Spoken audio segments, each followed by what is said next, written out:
नमस्कार साथियों, आशा करता हूँ आप सब बहुत अच्छे होंगे। मेरा नाम सुनील के शर्मा है और मैं अपने चैनल स्टडी नाइट पे आप सबका स्वागत करता हूँ।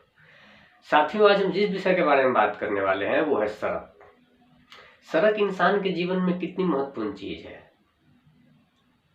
हम सभी सड़क पे चलते हैं, गाड़ियाँ चलाते हैं, साइकिल चलाते हैं। सड़क के बिना हमारे जीवन की कल्पना नहीं की जा सकती।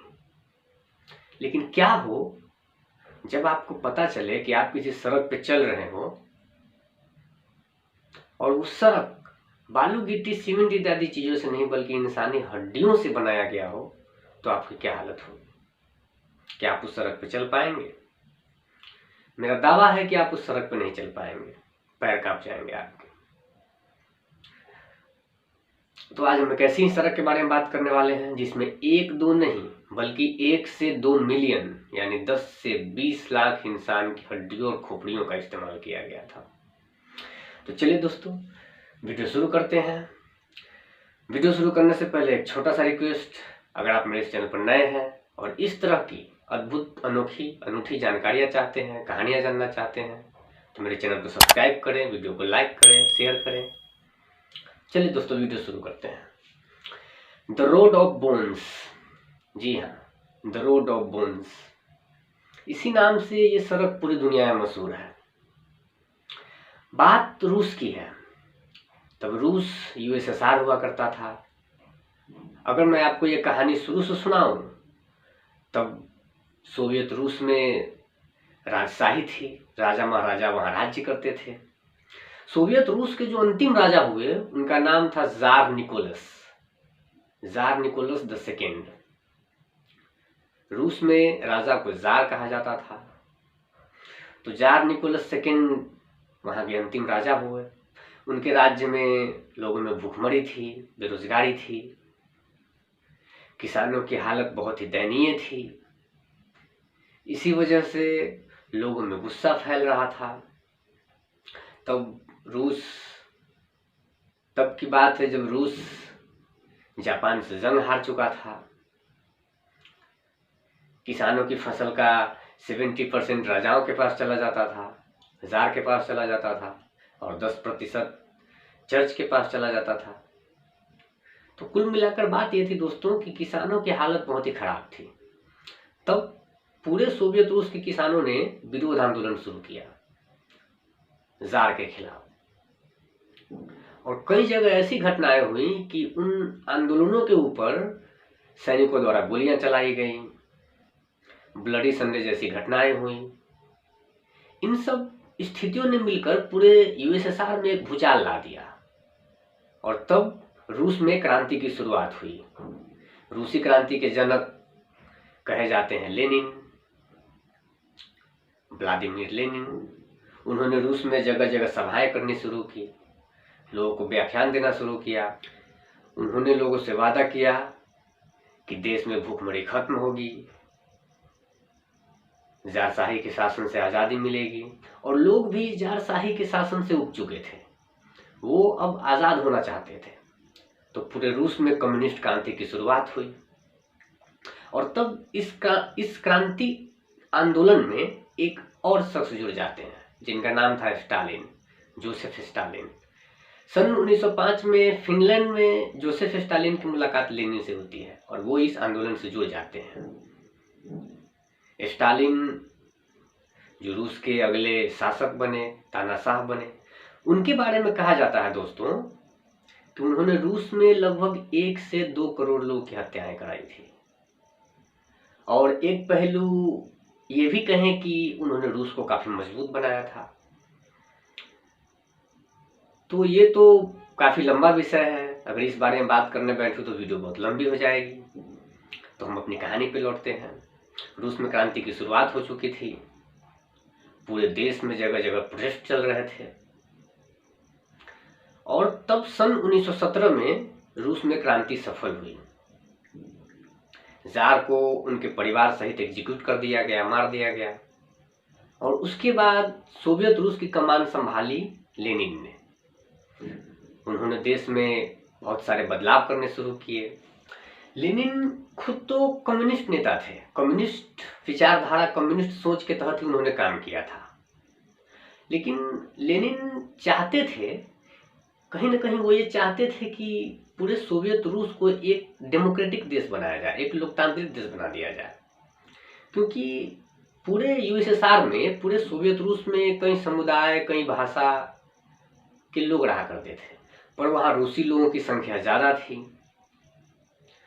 और लेनिन उन सभी अलग अलग भाषाओं, अलग अलग संस्कृतियों के लोगों को आपस में जोड़ कर रखने में कामयाब हुए थे। लेनिन जानते थे कि कुछ समय बाद ये सभी समुदाय, सभी भाषा, सभी संस्कृतियों के लोग आपस में घुल मिल जाएंगे और यूएसएसआर दुनिया का सबसे मजबूत, एक बेहतर देश बन जाएगा। लेकिन सन 1924 में लेनिन की मौत हो जाती है बीमारी की वजह से। लेनिन की मौत के बाद पूरे सोवियत रूस में एक पावर स्ट्रगल शुरू हो गया कि अगले शासक, अगले प्रेसिडेंट कौन बने। लेनिन के सत्ता में आने के बाद से ही स्टालिन पार्टी में काफी मजबूत हो चुके थे, उन्होंने कई महत्वपूर्ण पदों को संभाला था। इसी वजह से उन्होंने अपने आप को रूस का अगला उत्तराधिकारी पेश किया। लेकिन लेनिन के अंतिम समय में, जब वो अपनी मौत से पहले की बात है, तब स्टालिन और लेनिन के बीच विचारधारा अलग हो चुकी थी, उनकी आइडियोलॉजी आपस में मिल नहीं रही थी। और लेनिन नहीं चाहते थे कि स्टालिन उनके बाद रूस के अगले शासक बने। उनकी नजर में लियोन ट्रॉट्स्की स्टालिन से बेहतर थे। लेनिन ने अपने पत्र में लिखा था कि वो लियोन ट्रॉट्स्की को अपने सक्सेसर के रूप में देखते हैं। लेकिन ऐसा हुआ नहीं। स्टालिन ने पार्टी मेंबरों को अपने साथ मिलाकर लियोन ट्रॉट्स्की को ही पार्टी से बाहर कर दिया और सन 1940 में लियोन ट्रॉट्स्की की पूरे परिवार सहित हत्या करा दी। अब बात करते हैं दोस्तों राइज ऑफ स्टालिन की। 1924 में स्टालिन ने यूएसएसआर की सत्ता संभाली। स्टालिन एक्सट्रीम कम्युनिज्म फॉलो करते थे, मार्क्सिस्ट थे। उन्होंने पूरे अपने शासनकाल में पूरी दुनिया में कम्युनिज्म को फैलाना चाहते थे। उन्होंने रूस को काफी मजबूत बनाया, कई सारे रिफॉर्म्स लाए। इसी में एक था 5 ईयर प्लान, जिसे बाद में दुनिया के कई सारे देशों ने कॉपी किया। अपने भारत देश में भी 5 ईयर प्लान लागू हुए। रूस एक आर्थिक ताकत बना, इकोनॉमी बेहतर होने लगी। लेकिन तब पूरे सोवियत रूस में बहुत सारी समस्याएं भी थी। देश में फूड की शॉर्टेज होने लगी थी। तब स्टालिन को लगा कि देश के किसान सही पैदावार नहीं कर रहे हैं। तब उन्होंने किसानों पर अत्याचार करना शुरू किया। उन्होंने पूरे एग्रीकल्चर सेक्टर का कलेक्टिवाइजेशन कर दिया और एक और पॉलिसी के तहत उन्होंने किसानों की फसल का 90% सरकार के पास जमा किया जाने लगा। फूड की कमी को पूरा करने के लिए स्टालिन ने एक और कदम उठाया। उन्होंने कृषि की जमीनों को, पूरे देश में कृषि की जमीनों का नेशनलाइजेशन कर दिया। जिस तरह हमारे देश में इंदिरा गांधी जी ने बैंकों का नेशनलाइजेशन किया था, कुछ ऐसा ही स्टालिन ने किया था। पूरे देश में कृषि के जमीनों का नेशनलाइजेशन कर दिया, राष्ट्रीयकरण कर दिया। इन नीतियों से परेशान होकर देश के किसानों ने स्टालिन के खिलाफ आंदोलन कर दिया और तब इस आंदोलन को दबाने के लिए रूसी सैनिकों ने 30 लाख किसानों को मौत के घाट उतार दिया। धीरे धीरे हालत ये होने लगी, किसानों के पास एक वक्त तक का भोजन नहीं बचा, लोग भूख से मरने लगे और आने वाले कुछ ही समय में पूरे देश में 50 से 60 लाख लोग भूख की वजह से मारे गए। स्टालिन के बारे में फेमस था कि वो अपने विरोधियों को बहुत ही खामोशी से मरवा देते थे। उनके खिलाफ किसी ने कुछ कहा या किया या सोचा तक तो उन्हें मार दिया जाता था। और सिर्फ उन्हें ही नहीं, उनके दोस्त, परिवार, रिलेटिव्स तक को मार दिए जाते थे। उनकी एक खुद की सीक्रेट पुलिस थी जो स्टालिन के लिए काम करती थी और उसका नाम था NKVD. NKVD he the great purge के दौरान मास एग्जीक्यूशन किए थे और सोवियत में फैले लेबर कैंप्स, वो प्रिजनर कैंप्स को लीड करते थे। ऐसा कहा जाता है दोस्तों कि स्टालिन ने पूरे सोवियत रूस में दहशत का एक ऐसा माहौल पैदा किया जिससे कोई भी अछूता नहीं बचा। उन पर अपनी ही पार्टी के कई मेंबरों को मरवा देने का इल्जाम है। अगर आंकड़े में बात करें दोस्तों तो स्टालिन की पार्टी के सेंट्रल कमेटी के 139 में से 93 सदस्यों को मरवा दिया गया और इसके साथ ही सेना के 103 जनरल व एडमिरल में से 83 जनरल व एडमिरल को भी मरवा दिया गया। पूरे देश में स्टालिन की पार्टी के लगभग 30 लाख मेंबर हुआ करते थे और उन 30 लाख मेंबरों में से 10 लाख मेंबरों को स्टालिन ने मौत के घाट उतरवा दिया। स्टालिन अपने तमाम दुश्मनों, तमाम विरोधियों और उसके सगे संबंधी तक को गुलाग में डलवा दिया करता था। गुलाग, जी हाँ, पूरे सोवियत रूस में लगभग 80 गुलाग्स बनाए गए थे। जिस तरह हिटलर पूरे जर्मनी में जगह जगह कॉन्सेंट्रेशन कैंप बनवा रखे थे और उसमें लोगों को लाकर टॉर्चर किया जाता था, मारा जाता था, ठीक उसी तर्ज पर स्टालिन ने पूरे सोवियत रूस में लगभग 80 ऐसे कैंप्स बनवा रखे थे जहां वो अपने तमाम विरोधियों, दुश्मनों, वॉर प्रिजनर, पॉलिटिकल प्रिजनर, इन सब को लाकर बंद कर दिया जाता था। एक आंकड़ा यह है दोस्तों कि सन 1929 से लेकर 1953 तक लगभग 1.8 करोड़ लोगों को गुलाग में कैद किया गया था। और ऐसा कहा जाता है कि जिसे भी गुलाग में कैद किया गया उसमें से 80% लोग कभी बाहर नहीं आए, वहीं मारे जाते थे, उनसे हाथ तोड़ काम करवाए जाते थे। कई बार तो उन पर तरह तरह के एक्सपेरिमेंट किए जाते थे, उन्हें खाना नहीं दिया जाता था, मारा पीटा जाता था। बहुत ही दयनीय स्थिति थी। कुछ ही लोग ऐसे खुशनसीब होते थे जो उस कैंप से बचकर वापस निकल आते थे। इसी तरह का एक कैंप साइबेरिया के पास कोलाइमा में स्थित था।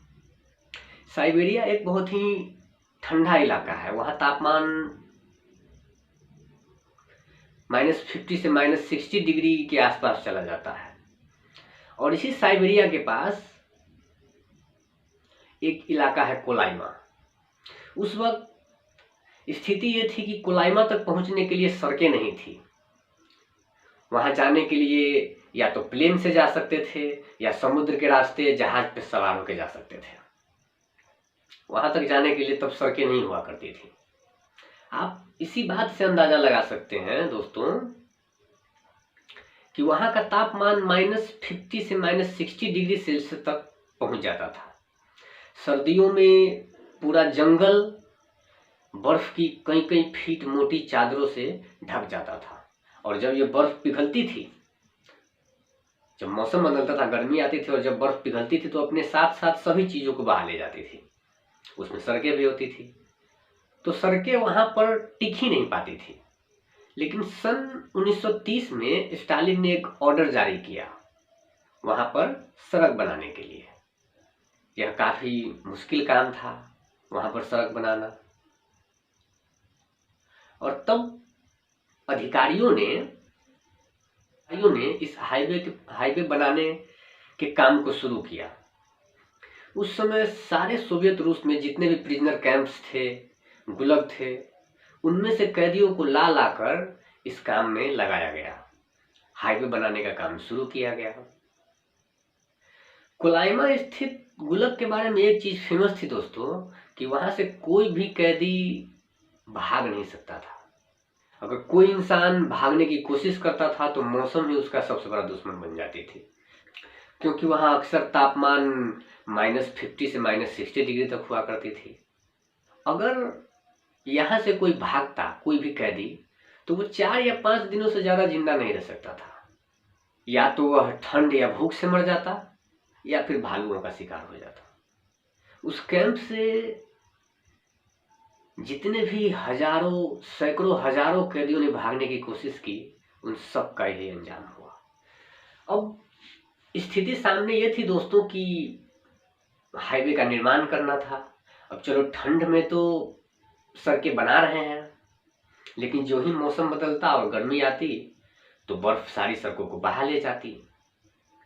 तब वहां के इंजीनियरों ने सोचा कि हमें एक ऐसी सड़क बनानी होगी जो बहुत ही मजबूत हो, जो बहुत ही टिकाऊ हो और हर मौसम की मार को झेल सके। क्योंकि वहां समय समय पर या साल दर साल सड़क की मरम्मत करना संभव नहीं था, क्योंकि वो इतना डिफिकल्ट इलाका था कि वहां पर सड़कों की मरम्मत करना बार बार संभव ही नहीं था। तब उन इंजीनियरों ने सोचा कि अगर इंसानी हड्डियों का इस्तेमाल बालू में मिलाकर किया जाए तो सड़क काफी मजबूत बनेगी। पता नहीं ये कैसी शैतानी सोच थी। उस वक्त पूरे सोवियत रूस में स्थिति ये थी कि लोग मर रहे थे, चारों तरफ लाशों का अंबार लगा रहता था। गुलाग कैंप्स में हजारों लोग मारे जा रहे थे। स्टालिन लगातार अपने दुश्मनों को खत्म करवा रहा था। सजाओं के तौर पर लोग मारे जा रहे थे। देश में कई जगह भूख की वजह से लोग मर रहे थे। और इन सब कारणों ने मिलकर, इन सब स्थितियों ने मिलकर पूरे सोवियत रूस में लाशों का ढेर लगा दिया। और तब उन इंजीनियरों के दिमाग में एक ख्याल आया कि अगर हम इस सड़क को बनाने के कार्य में अगर बालू गिट्टी इत्यादि चीजों के साथ अगर हम हड्डियों को मिलाकर ये सड़क बनाएं तो ये सड़क ज्यादा मजबूत रहेगी, सड़क की ग्रिप मजबूत होगी, टिकाऊ होगी। और तब उन्होंने इन हड्डियों को टुकड़े कर करके या फिर चूरा कर करके उसे बालू में मिलाकर पूरे 2025 किलोमीटर लंबी सड़क तैयार की। उन जंगलों और पहाड़ियों से होकर पूरे 2025 किलोमीटर सड़क का निर्माण किया गया। ऐसा कहा जाता है दोस्तों कि उस सड़क में 1 मीटर पर एक इंसान की लाश दफन थी, एक इंसान के कंकाल दफन किए गए थे। तो जरा आप ये कल्पना कीजिए कि जब 1 मीटर में एक इंसान को दफन किया गया था तो पूरे 2025 किलोमीटर लंबी सड़क में कितने इंसानों को दफन किया गया होगा। इसीलिए ये आंकड़ा 10 से 20 लाख तक पहुंचता है। कई कई बार तो ऐसा होता था दोस्तों कि समय बचाने के लिए या निर्माण काम को जल्दी से जल्दी पूरा करने के लिए साबुत की साबुत लाश को ही सड़क में दफना दी जाती थी। और सन 1950-52 के आसपास तक ये सड़क बनकर तैयार हो गई। सन 1953 में स्टालिन की मौत हो गई। हालांकि उनकी मौत एक बहुत ही विवादास्पद मौत है, बहुत ही मिस्टीरियस मामला है। स्टालिन की मौत के बाद उन इंजीनियरों ने जो उन सड़कों को बनाया था इस बारे में बोलना शुरू किया। धीरे धीरे ये कहानी फैलने लगी, सारी दुनिया हैरान होने लगी। और जब स्टालिन की मौत के बाद जब निकिता खुर्शेव यूएसएसआर के अगले प्रीमियर बने, अगले प्रेसिडेंट या शासक बने, तो उन्होंने इस मामले को दबाने का प्रयास किया। पर ये कोई ऐसा मामला तो था नहीं जिसे यूं ही दबाया जा सकता था। सड़कें तो बन चुकी थी और वो हड्डियां उगल रही थी और पूरी दुनिया में चर्चाओं का केंद्र बन चुकी थी। आप सोचिए कि वो स्थिति कैसी होगी जब आप उस सड़क पे चलेंगे। आप सोचेंगे कि मैं वहां पर एक सेकंड खड़ा नहीं रह सकता। लेकिन दोस्तों ये रोड ऑफ बोन्स एक सच्चाई है। अब स्थिति ये हो चुकी थी दोस्तों कि लोग अब इस सड़क पे चलने में डरने लगे थे। तरह तरह की बातें फैलने लगी थी, कई तरह की अफवाहें फैलने लगी थी। और रूस में उस वक्त, पूरे सोवियत रूस में जो स्थिति थी कि लोग इन बातों को पचा नहीं पा रहे थे। जो लोग स्टालिन को एक मसीहा, एक ग्रेट, एक महान व्यक्ति मानते थे, उन लोगों के गले से ये बातें उतर नहीं रही थी। और जब वो लोग उन सड़कों से उगलती हुई हड्डियों को देखते थे तो आश्चर्य करते थे। न्यूयॉर्क टाइम्स ने 2010 में इस बारे में छापा था। 2020 में भी इस तरह की तस्वीरें सामने आई थी। लोग उस कोलाइमा हाईवे को देखने आने लगे। अब स्थिति पुरानी वाली नहीं थी। सन 1930 या 1950-52 में जो स्थिति थी, अब वो स्थिति नहीं थी। सैलानी पूरी दुनिया से इस सड़क को देखने पहुंचने लगे थे। हालांकि ऐसे कम तापमान वाले क्षेत्र में आना ही एक बहुत बड़ी रिस्क की बात थी, पर अफवाहें इस तरह फैली थी, कहानियां इस तरह चर्चित हुई थी कि कई कई देश से सैलानी, कई कई देश से टूरिस्ट लोग वहाँ आने लगे। वो एक तरह का टूरिस्ट प्लेस बन गया। कोलाइमा इलाके के बारे में कहा जाता है दोस्तों कि वहाँ का मौसम ऐसा है कि अगर आप नॉर्मल स्थिति में वहाँ पर चले जाएं तो ठंड से आपकी मौत हो जाएगी। आपके शरीर के छितरे उड़ जाएंगे, इतनी भयानक ठंड होती है वहाँ। तो दोस्तों, ये थी द रोड ऑफ बोन्स की कहानी। इससे पहले भी मैंने एक वीडियो बनाया था जो रूस के बारे में ही था। रूस में एक स्लीप एक्सपेरिमेंट की घटना हुई थी, मैंने उस बारे में वीडियो बनाया था, और ये वीडियो भी रूस के बारे में ही रहा। जोसेफ स्टालिन की बात करें दोस्तों तो ऐसा कहा जाता है कि क्या वो एक अच्छे शासक थे या एक बुरे डिक्टेटर थे, तो ये तो बहुत ही चर्चा का विषय है। उन्होंने रूस में कई ऐसे काम किए थे जो बहुत ही काबिल तारीफ थे, और ऐसे मास मर्डर्स को अंजाम दिलाया था, इतनी हत्याएं कराई थी कि उन बातों को सुनने के बाद लगता नहीं है कि वो एक अच्छे शासक थे। वो एक बहुत ही खतरनाक डिक्टेटर थे। स्टालिन की इमेज सेकेंड वर्ल्ड वॉर के बाद एक हीरो की बन गई थी, क्योंकि उन्होंने जर्मनी को हराया था, हिटलर को हराया था, तो लोग उन्हें एक हीरो की तरह मानने लगे थे। सन 1945 और 48 में उन्हें नोबेल पीस प्राइज के लिए भी नॉमिनेट किया गया था। और जब स्टालिन की मौत हुई थी तो लाखों करोड़ों लोग, हजारों लाखों लोग उनके अंतिम दर्शन को आए थे। तो बहुत ही, कुल मिलाकर कहें तो ये बहुत ही मिस्टीरियस पर्सनालिटी थे। तो दोस्तों, ये वीडियो यहीं पर ख़त्म होता है।